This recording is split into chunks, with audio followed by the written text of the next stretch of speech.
ஏசா வேட்டையாடி ஒரு பெரிய ஒரு மான் என்ன பண்றான், ஷோல்டர்ல போட்டுன்னு வரான், பயங்கர பசியா வரான். இங்க நம்மளால என்ன பண்ணிக்கிறாரு, வெளியே உட்காந்து ஒரு மண் அடுப்பை செஞ்சு ஒரு பாத்திரத்துல கூழு கிண்டினுங்கிறாரு. தூரத்துல என்ன பண்றான், ஒருத்தன் கஷ்டப்பட்டு வரான், ஏசா வரான். கிட்ட வந்தவொடனே பசி எடுத்துக்குது, டேய் சாப்பிட்றதுக்கு எதனா குடுறா அப்படின்னு கேட்குறான்.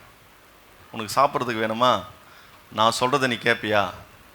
என்னடா இந்த நேரத்தில் பசி எடுக்குது, இப்போ போய் தொல்லை பண்ணுறியாடா? நான் உனக்கு சாப்பாடு கொடுக்கணுன்னா நான் சொல்கிறத நீ எனக்கு கொடு. அப்படின்னாடா வேணும் உனக்கு? உனக்கு பிறப்புரிமை இருக்குது பத்தியா, சேஷ்ட புத்திர பாகம். அந்த சேஷ்ட புத்திர பாகத்தில் எனக்கு நீ வித்துரு. நான் உனக்கு ஒரு கிண்ண கஞ்சி கொடுக்குறேன், நீ என்ன பண்ண எனக்கு அதை வித்துரு. இந்த சேஷ்ட புத்திர பாகம் எதை குறிக்குது?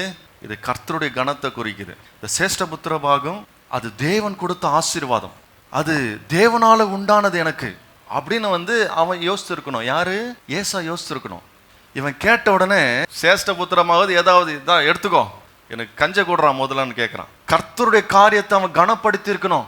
எந்த சூழ்நிலை வந்தாலும் சரி, எனக்கு ஆண்டவர் தான்டா முக்கியம், நீ என்னடா கர்த்தர் கொடுப்பாரான்னு சொல்லி இருக்கணும். யாரு?